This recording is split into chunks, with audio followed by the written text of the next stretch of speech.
Antes de entrar al tema que nos lleva hoy, lo que es la Primera Guerra Mundial, quisiera que repasáramos así brevemente, rápidamente, algunas palabras claves. Ya vimos lo que es el capitalismo.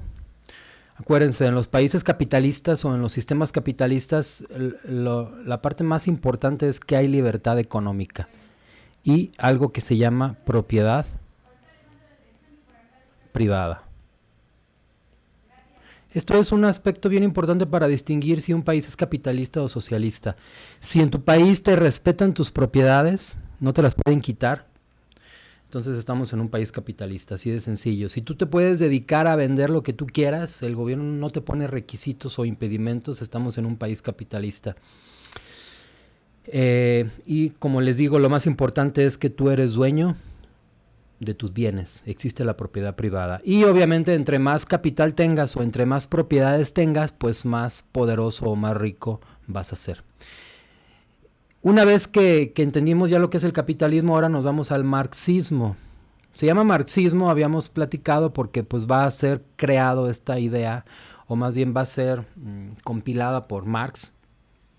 ¿Qué es el marxismo? El marxismo es una teoría general. ¿Recuerdan lo que habíamos dicho? Era una teoría que decía que por un lado estaban los burgueses y estos tenían una relación antagónica con el obrero. ¿Qué significa relación antagónica? Es una relación contraria y era de explotación. ¿Quién explotaba a quién? Pues el burgués explota al obrero. ¿De qué manera lo explotaba? Decía Marx, pues pagándole poquito, haciéndole trabajar muchas horas, condiciones inhumanas, golpes, cárcel, pues todo lo que podía hacer el patrón con su obrero lo podía hacer y no había repercusiones. Entonces el marxismo trata básicamente acerca de esto, es una crítica al capitalismo, pero no se queda en la crítica, él propone soluciones. Es decir, ¿cómo le hacemos para evitar esta explotación? Pues fácil, decía Marx. Quitémosle poder al burgués y se lo damos al obrero. Algo así como intercambiar papeles, ¿ves? ¿Y cómo se puede lograr este cambio de papeles en el marxismo? Bueno, había dos medidas o dos herramientas, dos formas de hacerlo, la buena y la mala. La buena, a la de buena voluntad le llamó socialismo utópico. Y a la mala le llamó socialismo científico. ¿Verdad?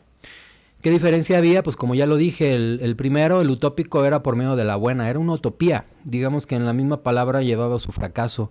Era imposible que el burgués de buena voluntad le dijera al obrero, ten mis bienes para que seas feliz. Pues no, eso nunca pasó. Es por eso que nos fuimos a la segunda herramienta para corregirlo, que es el socialismo científico, que no hablaba más que de una revolución. ¿Cómo le hacemos para quitar el poder al rico? Pues con una revolución, con la fuerza.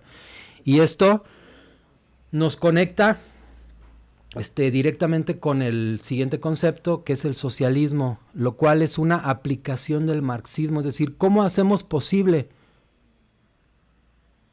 que el pueblo sea ahora el que tenga el poder?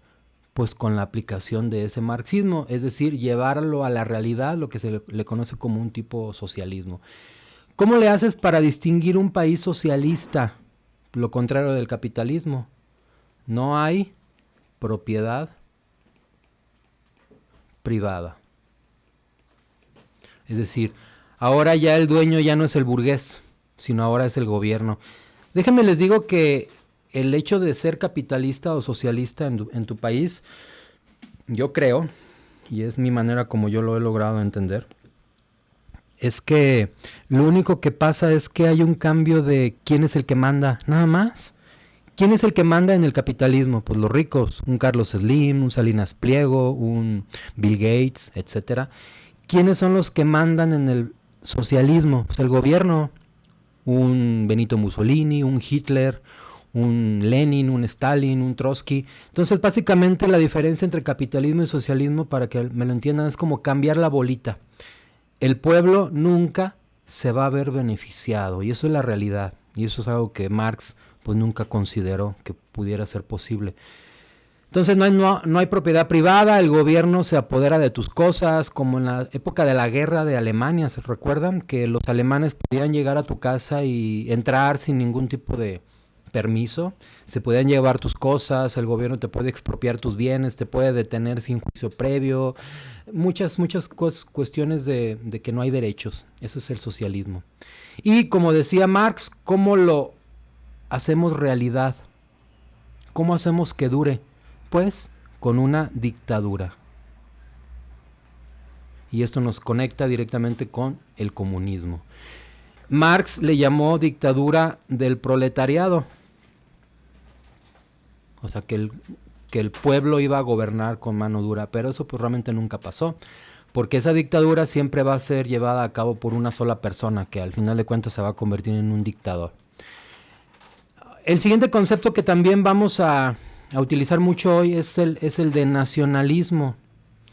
Es simplemente un concepto que hace referencia a un sentimiento de pertenencia, ¿ves? Cuando las personas se sienten orgullosas de la nación a la que pertenecen o en la que nacieron, eso es nacionalismo. Es como un sinónimo de independencia. Entonces, en las épocas históricas hemos tenido diferentes tipos de nacionalismo. Ha habido unos muy extremos como los nazis en Alemania, que ellos estaban tan orgullosos de sentirse alemanes que incluso querían asesinar a los que no fueran alemanes, ¿no? Empezando por los judíos. Y esto nos lleva directamente a las variantes de todos estos conceptos marxistas, socialistas, comunistas, porque han tenido diferentes nombres en la historia dependiendo del lugar o incluso dependiendo de la persona a la que nos refiramos. Por ejemplo, si pensamos en Venezuela, decimos chavismo, por los seguidores de Hugo Chávez. Si pensamos en ¿qué te gusta? En España decimos el franquismo, por Francisco Franco. En el caso de Alemania tuvo su nombre particular, se llamó nazismo porque era una conjugación de dos nombres, nacionalistas y socialistas, de ahí sale la palabra nazismo. Esto fue con Hitler, esto fue con Benito Mussolini, Hugo Chávez. Y en conclusión, chicos, todas estas variantes que existen en la historia básicamente nacen de lo mismo, todos vienen de las ideas marxistas. Y me parece hasta cierto punto curioso porque quien conozca la historia poquita de Hitler sabe que él odiaba a los judíos y Marx era judío. Marx estaba en contra de los comunistas, pero si ves en lo profundo, Alemania realmente tenía raíces comunistas al pensar que se le debería de quitar poder al rico, ¿no? O al poderoso. Entonces, bueno, a final de cuentas, podía odiar mucho Marx a los comunistas y a los marxistas, pero en teoría él estaba aplicando las mismas teorías en su país, ¿no? Bueno, una vez que ya comprendiste todo esto, y si no lo has hecho, bueno, te voy a recomendar que le des una estudiada más a estos conceptos. Ahora sí nos vamos directamente ya con lo que es el tema de la Primera Guerra Mundial. Vamos a empezar a hacer un pequeño recorrido por la historia desde inicios del siglo XIX para ver qué es lo más importante que ya vimos y que va a dar origen a la Segunda Guerra Mundial. Bueno, así rápidamente, recordemos, en 1800 va a iniciar lo que se conoce como la Revolución Industrial. ¿De qué manera llega? Bueno, pues llega con la máquina de vapor. Llega con todos estos inventos que van a revolucionar la manera de hacer las cosas y sobre todo lo que tiene que ver con el aspecto económico. Entonces cada vez se van a requerir menos hombres y más máquinas para poder hacer los trabajos más eficiente, y con esto se inicia la nueva era del capitalismo. Es decir, el capitalismo no nace como una ideología, como sí lo hizo el socialismo, que primero se empezó a escribir sobre las injusticias. En este caso no, el capitalismo nace con la llegada de la máquina de vapor, como que todo fue automático, digamos, ¿no? De ahí nos vamos a 1804, recuerda, Napoleón Bonaparte primero se va a coronar el 2 de diciembre en la Catedral de Notre Dame, y con esto iniciaría una época para Francia que se conoce como el Primer Imperio. Va a durar muy poquito. Ya sabemos que en 1815 Napoleón Bonaparte va a ser derrotado. ¿Se acuerdan dónde? En Waterloo, por el duque de Wellington, y esto va a dar lugar a que los antiguos monarcas que andaban huyendo porque le tenían miedo a Napoleón, una vez que Napoleón es vencido, estos monarcas se van a reunir en Viena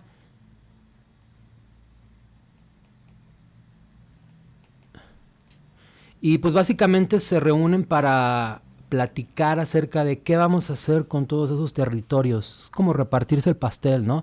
A ti te toca este pedazo, a ti el otro, a ti te vamos a dejar con más, a ti con menos. Al final de cuentas sabemos que los más beneficiados van a ser pues los países más poderosos, como por ejemplo Inglaterra, Rusia, Francia. Hubo otros países que les quitaron poder, como por ejemplo el caso de España y el caso de Italia, ¿no? Bueno, entonces esto se da en 1815. Hay algunos acontecimientos que también es muy importante que los repasemos, que tienen que ver con los movimientos obreros. Ya habían estado en algunas de las consignas anteriores. El primer conflicto obrero del que se tiene memoria y registro se da en 1811 y es conocido como el ludismo. ¿De qué se quejaban los obreros aquí? Máquinas. Ellos estaban en contra de que las máquinas estuvieran suplantando a los obreros, como ya habíamos comentado. Y esto va a dar origen a muchas manifestaciones por parte del proletariado. No van a tener mucho éxito, pero bueno, es importante comentarlo porque son las primeras manifestaciones obreras que se van a dar en la historia. Y checa, apenas habían pasado 10 años de la llegada de la máquina a la industria y ya se estaban quejando los obreros de ellas, ¿no? En 1836 se da otro acontecimiento obrero llamado el cartismo, que tiene como finalidad, ellos querían pedir o pidieron mayor participación política. Dicho en otras palabras, lo que ellos querían es votar. Porque en aquellos años solamente las clases altas, los aristócratas, los burgueses tenían derecho a votar. No va a ser hasta 1836 cuando este movimiento llamado cartismo les dé a los europeos en algunas regiones este derecho al voto, ¿no? Y que ya se quedaría pues para siempre. Otro acontecimiento también que va a ser iniciado por la clase trabajadora es esta que se va a dar en 1830, se le conoce simplemente como la Revolución de Julio, y hace referencia a ese momento en el que el pueblo, levantado en armas y con hambre, va a echar abajo a uno de los monarcas más déspotas que ha tenido Francia. En este caso era Carlos X, es destronado, y en su lugar va a llegar el último rey que tuvieron los franceses, que se llamaba Luis Felipe de Orleans, Luis Felipe I. Esto se da en 1830. Y esta revolución de 1830 nos va a conectar directamente con la de 1848 porque fue como una especie de receso, un cese al fuego. Porque en 1848 vuelven a levantarse en Francia nuevamente pues, el mismo grupo de obreros, de trabajadores, y ahora piden la destitución de Luis Felipe I. Ahora lo van a destituir a él por lo mismo, por un rey déspota y autoritario. Y esto es importante porque Luis Felipe va a ser el último rey que tuvieron los franceses. Entonces, ¿quién va a llegar a gobernar? Nada más y nada menos que... No se llamaba... Bueno, sí. Era Luis Napoleón Bonaparte. Es decir, el sobrino de Napoleón Bonaparte I. Entonces él andaba huyendo, todo ese tiempo se la pasó huyendo, porque recordemos, era el tiempo en el que pues los monarcas andaban huyendo, y luego en 1815, cuando se da el Congreso de Viena, regresa a gobernar a Francia Luis XVIII, entonces Napoleón Bonaparte tiene que salir huyendo, hasta que llega 1848, y otra revolución quita a Luis Felipe y se convocan a elecciones nacionales. Gana Napoleón Bonaparte y con esto daría inicio la conocida Segunda República Francesa. Fue el segundo intento que tuvo Francia de ser una república. Y cuando pensamos en república, pensamos en presidentes, es decir, en las repúblicas no hay reyes ni hay emperadores. Y es curioso porque Luis Napoleón Bonaparte se convierte en el primer presidente que tuvieron los franceses. No duró mucho, porque en el año de 1851, cuando apenas habían pasado 3 años de que lo habían elegido presidente, Napoleón Bonaparte da un golpe de estado y se va a coronar el 2 de diciembre, pero de 1851, como emperador. Tal parece que quería imitar los pasos de su tío, porque lo hace el mismo día y en el mismo lugar, la Catedral de Notre Dame. Y es aquí cuando toma el nombre, ya el conocido nombre de Napoleón Bonaparte, pero ahora tercero, que fue el último imperio que tuvieron los franceses, o también podríamos llamarle el segundo imperio. Hay varias cosas aquí interesantes que mencionar sobre este segundo imperio, sobre todo aquí lo que tiene que ver con México. Acuérdate, de 1862 a 1867, en México se instauró también ese segundo imperio, pero en México. ¿Se acuerdan quién gobernó? Un tal Maximiliano y su esposa Carlota. Fueron enviados a México a gobernarnos durante algunos años. No van a tener éxito. En 1867 Maximiliano es fusilado. Carlota se vuelve loca y se va para allá, para Austria.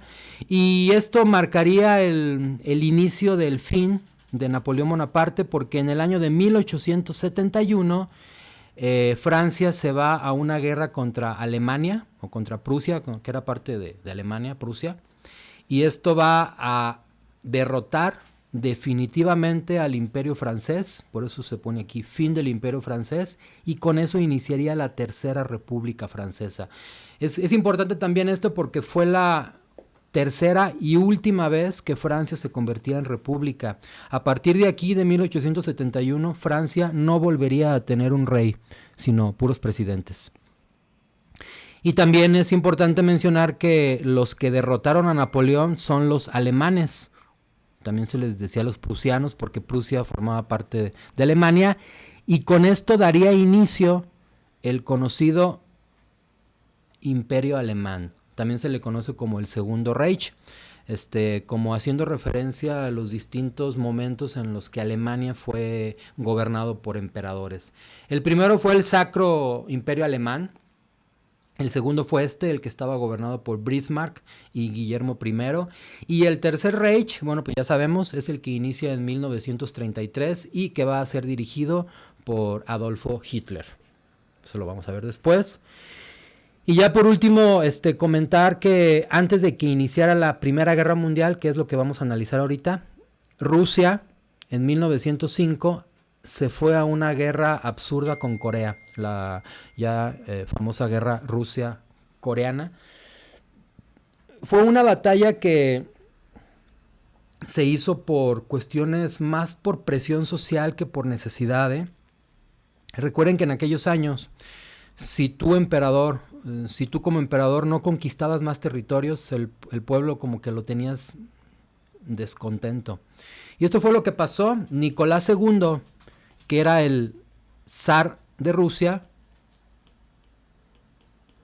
era famoso porque no tenía éxitos en las guerras. Entonces en 1905 se fue a una guerra con Corea, la perdió, y esto lo único que va a ocasionar es el descontento y el levantamiento de algunos grupos opositores en Rusia, que años después pues va a dar origen a la Revolución Rusa. Me refiero a Lenin, Stalin y León Trotsky. Bueno, ahora sí vayámonos ya directamente a la Primera Guerra Mundial. ¿Qué pasó? Para entender cómo estaba organizado el mundo, me voy a ir a este mapita que tengo ya aquí ya listo.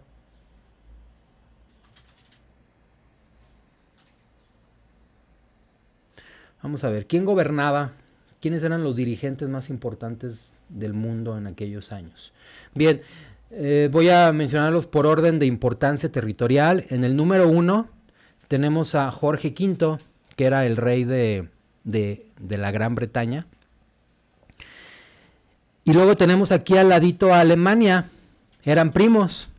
Jorge V era primo de Guillermo II.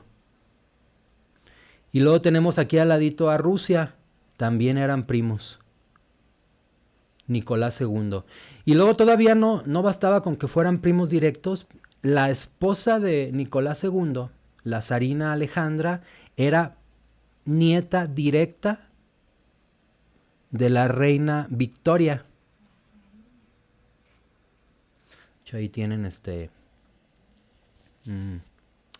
algunas personalidades muy importantes. Este que ustedes ven aquí es Jorge V, pero era casi gemelo de Nicolás. Entonces es por eso que en las fotos donde aparecen juntos muchas veces se confunde a Nicolás con Jorge.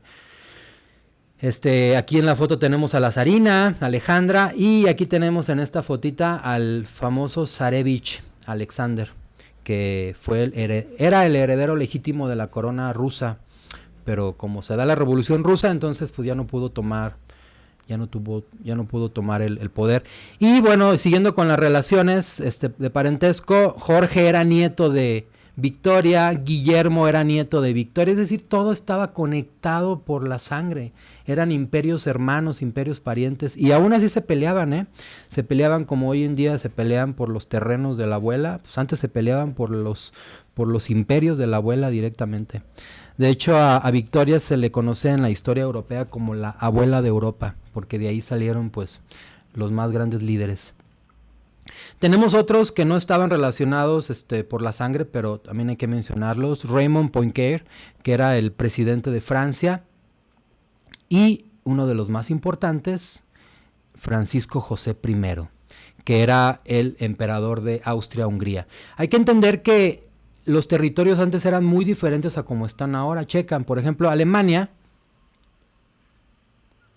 abarcaba lo que actualmente hoy es Alemania, pero aparte cubría todo el territorio que hoy es Prusia, que es lo que está aquí, en esta parte de aquí. Todo era Alemania, y abajito de Alemania tenía uno de sus principales aliados, que era el Imperio Austrohúngaro. Ojo, no eran parte del mismo imperio, eran imperios diferentes, pero eran como que imperios amigos. Se habían aliado para protegerse de sus pues mayores adversarios, como era Rusia, como era Francia, como era Gran Bretaña. Incluso aquí los serbios también estaban acechando a los alemanes.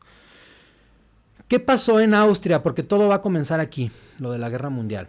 Déjenme les cuento que Francisco José, el emperador de Austria-Hungría, había designado por herencia sanguínea, se había designado ya que el heredero legítimo de la corona iba a ser el archiduque Francisco Fernando.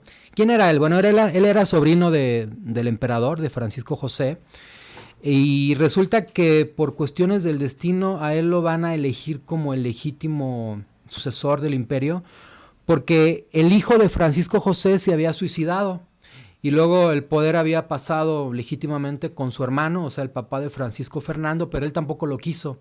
Así que el único que quedaba en la lista de sucesión era este archiduque.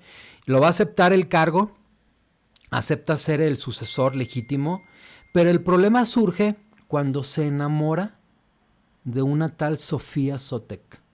¿Quién era Sofía? Bueno, resulta que esta mujer, Francisco Fernando la conoció cuando andaban en unas fiestas allá por aquellos años. Era una tipo de estas mujeres que se les podría decir como dama de compañía. Se dan de cuenta que pues la vio, se enamoró, empezaron a ser amantes, empezaron a salir, pero escondidas. Porque pues imagínate nada más, si se llegaba a enterar su tío de que Francisco andaba saliendo con una dama de compañía, pues casi que le quitaría el título de legítimo heredero, ¿no? Chiste de que un buen día Fernando olvidó en una de las casas de sus hermanas un reloj. Entonces cuando la hermana vio el reloj y dijo, ah, mira, mi hermano dejó esto, lo abrió y que ven la foto de Sofía, ¿no? Sofía pues ya era así como que reconocida por ser una dama de compañía famosa. Entonces pues la hermana pues luego se espantó. ¿Cómo es posible que mi hermano esté saliendo con una mujerzuela? ¿Quién sabe qué? Le fueron con el chisme al emperador. El emperador se enojó. Pero yo creo que era tanto el amor que tenía Francisco Fernando con Sofía que no lograron convencerlos de separarse. Fue tanto su berrinche que al final del día su tío terminó aceptando su relación, pero con algunos requisitos. Y el más importante era que si llegaban a tener hijos, ninguno de ellos iba a poder gozar los beneficios de la corona, es decir, no iban a poder ser sucesores del trono. Y otra consecuencia un poco triste para Sofía fue que lo máximo que le pudieron reconocer fue el título de condesa, que es muy inferior a una consorte. Y esto tenía como consecuencia que en todos los actos públicos que tenía Francisco Fernando, Sofía no podía acompañarlo. O si lo acompañaba, lo tenía que hacer así como fuera de cámaras o fuera de los medios, ¿no? Por decir algo. Total que se casan, logran convencer a su tío y en el año de 1900 se casan y ahí iniciaría esta relación. Y bueno, cuentan las historias que se querían mucho, ¿eh? Duraron casados desde 1900 hasta su muerte, que fue en 1914. A los dos los van a asesinar. Los asesina este hombre que se llama Gavrilo Princip. Este magnicidio se da el 28 de junio, pero del año 1914, en una ciudad que se llamaba Sarajevo. Ahora, les voy a explicar lo siguiente. ¿Qué hacía en Sarajevo? Sarajevo pertenece a un país, más o menos hasta así, que se llama Bosnia. Era un país que los austriacos se acababan de anexar unos años antes y que los serbios estaban en contra de esa anexión. Y es aquí donde va a saltar nuestro personaje, Gavrilo Princip, perdón. Él era un nacionalista serbio que cuando se enteró de que el príncipe Francisco Fernando iba a venir a Sarajevo a un acto público normal, como si Obrador fuera a visitar una ciudad. Así vino a hacer un acto público el príncipe. Y Gavrilo y otros cuantos se enteraron de esta visita y luego se vinieron para acá. Y se pusieron entre las filas del público esperando a que pasara el carrito y traían entre sus bolsas, traían obviamente armas, granadas, porque tenían la intención de asesinarlos, es decir, a eso iban a Bosnia a asesinarlo. Entonces cuando iba pasando el carrito con el emperador, así todos saludando, así como cuando pasa el papa, uno de ellos lanzó una granada, pero no le atinó al carruaje del príncipe y cayó en el de atrás y pues ahí todos se murieron, ¿no? Entonces, en el primer atentado no lograron matar al príncipe, pero unas horas más tarde, cuando ya los nacionalistas se habían dado por vencidos de que no lo iban a poder matar, resulta que iba saliendo, déjame poner la foto, aquí está. Iba saliendo del lugar donde estaba hospedado el príncipe en su carruaje, salen en su carruaje con su esposa y por ahí en ese momento iba caminando Gavrilo. Ya se había acabado la manifestación y que lo va viendo pasar, ¿no? Pues vio la oportunidad de su vida, sacó la pistola que traía y en ese momento los va a asesinar a los dos. Así terminaría la vida de esta pareja. ¿Qué tendrían de años? Yo digo que Francisco Fernando tenía fácil unos 50 años y Sofía pues más o menos como unos 45 años. Llevaban 14 años de casados y de esta manera terminan sus vidas. No sé si podríamos decir que Patrick fue un héroe o fue un villano. No sé qué opinen ustedes. Pero sin lugar a dudas que este hombre encendió la chispa para que la Primera Guerra Mundial estallara. Si bien no estalló inmediatamente, más o menos duraron un mes, fue como que un shock. Hagan de cuenta que cuando se enteraron de que murió el príncipe, pues todo el mundo quedó en shock, así como que ¿qué vamos a hacer? Entonces empezaron a tratar de solucionar el conflicto por la manera más diplomática posible. Y en este mes que tardaron en declarar la guerra fue cuando, les estoy diciendo, intentaron arreglarlo de manera diplomática.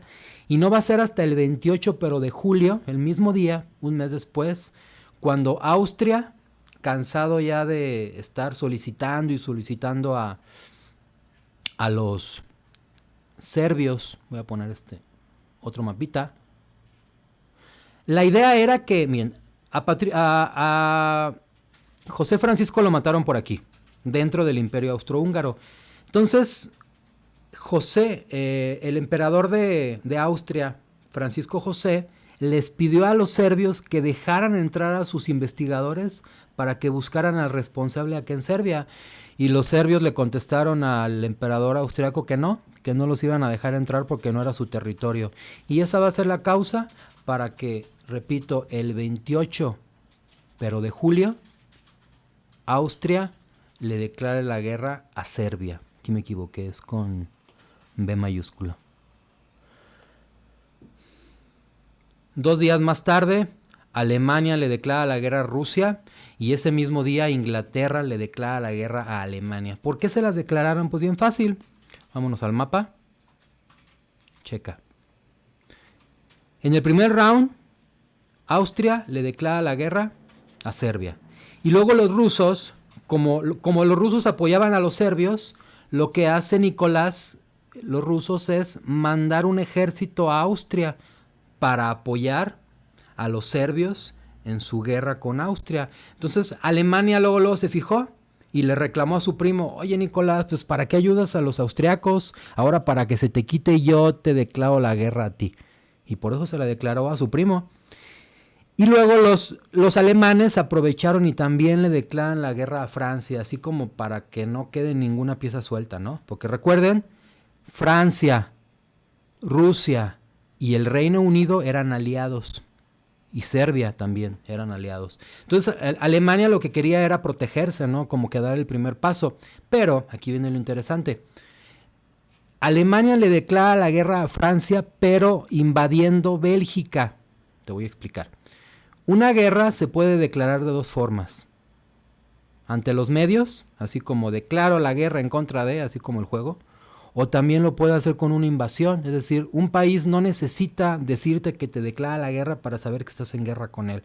Y lo que hizo Alemania fue que para entrar a Francia, para invadir a Francia, pasaron por Bélgica. Entonces invadieron Bélgica y de aquí se vinieron para Francia. Y esto automáticamente era una violación al derecho internacional, porque resulta que Bélgica se había configurado y había dicho que iba a ser un país neutral. ¿Qué quiere decir? Que no iba a participar en la guerra. Y había una ley internacional que decía que si un país violaba un país neutral, automáticamente pues era una sanción muy grave. Es por eso que en cuanto Alemania invade Bélgica para llegar a Francia, los ingleses le dicen a Alemania: te declaro la guerra.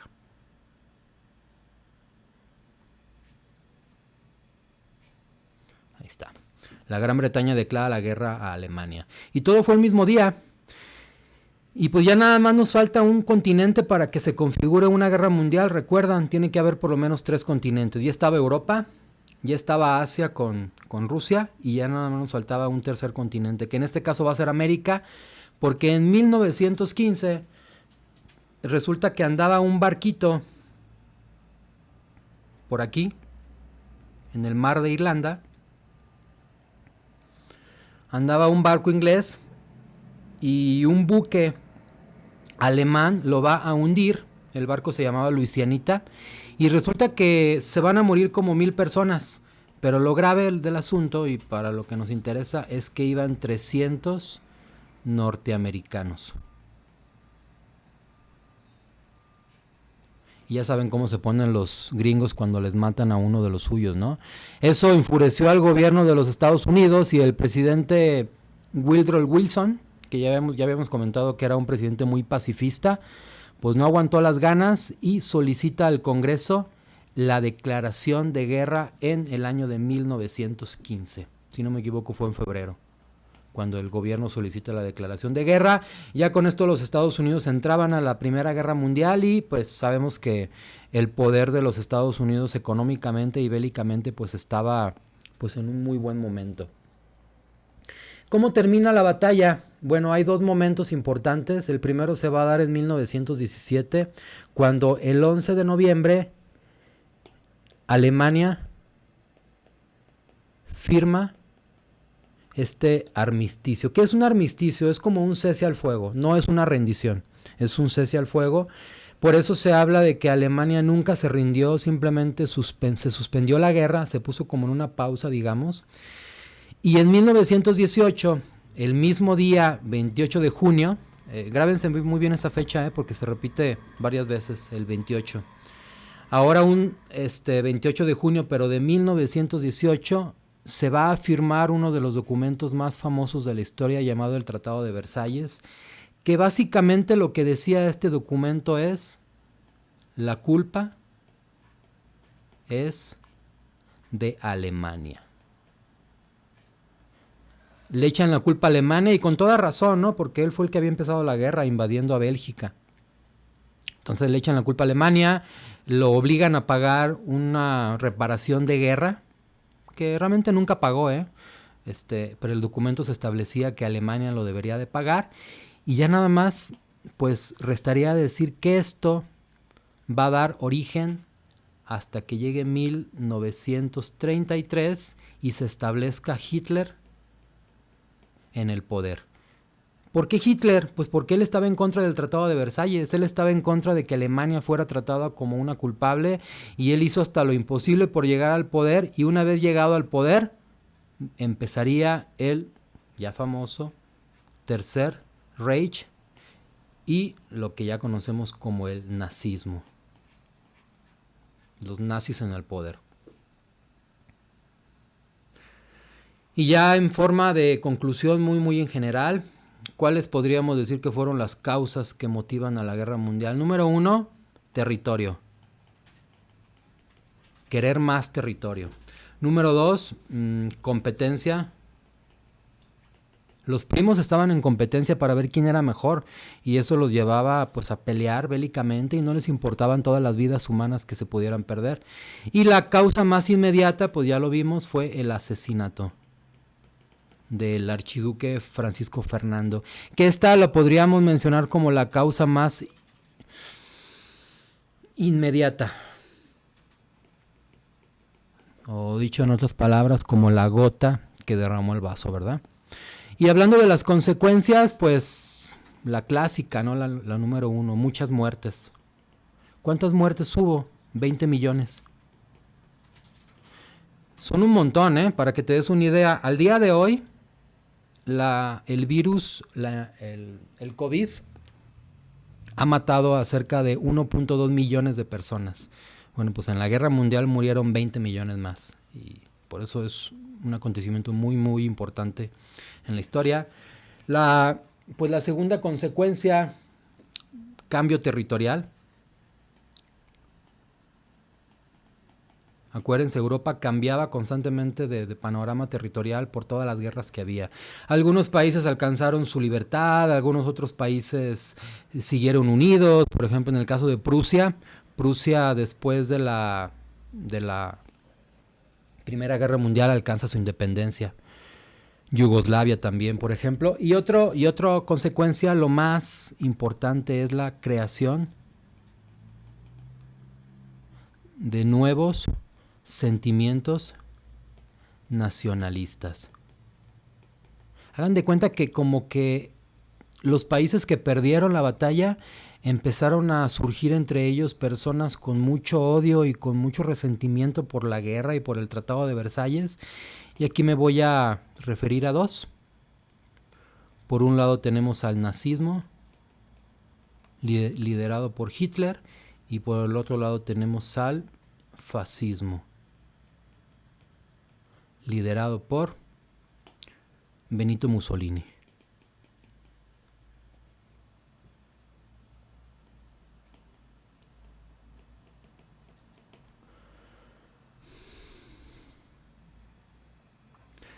Bueno, ya nada más me faltó comentar este cuadro, que y son solamente algunos de los países que se fueron agregando, ¿eh? Yo considero que ya muchos de los países que se anexaron después, por ejemplo, la Triple Entente, pues eran como que los buenos, ¿no? Inglaterra, Francia, Rusia, los originales. Pero muchos países, como el caso de Italia y Japón, ellos ya se metieron a la guerra como para ver qué obtenían de provecho, ¿no? Algo así como, yo también quiero mi rebanada de pastel. Los Estados Unidos no, ellos, ya les expliqué, ellos van a entrar por la cuestión de su barco que fue hundido por un buque alemán. Y bueno, pues estos fueron los países más importantes. Por el lado de la Triple Alianza, pues ya sabemos que originalmente nada más estaba Alemania, Hungría y aquí están los tres, por eso era triple, y otros países que se fueron agregando pues a través del tiempo, pero definitivamente nunca fue suficiente con los de la Triple Entente, que cada vez eran más, más y más. Después se le va a agregar por ejemplo, China. China también se anexa unos meses después. Bien, jóvenes, pues esta fue la explicación de la Primera Guerra Mundial. Espero que lo hayan entendido mejor.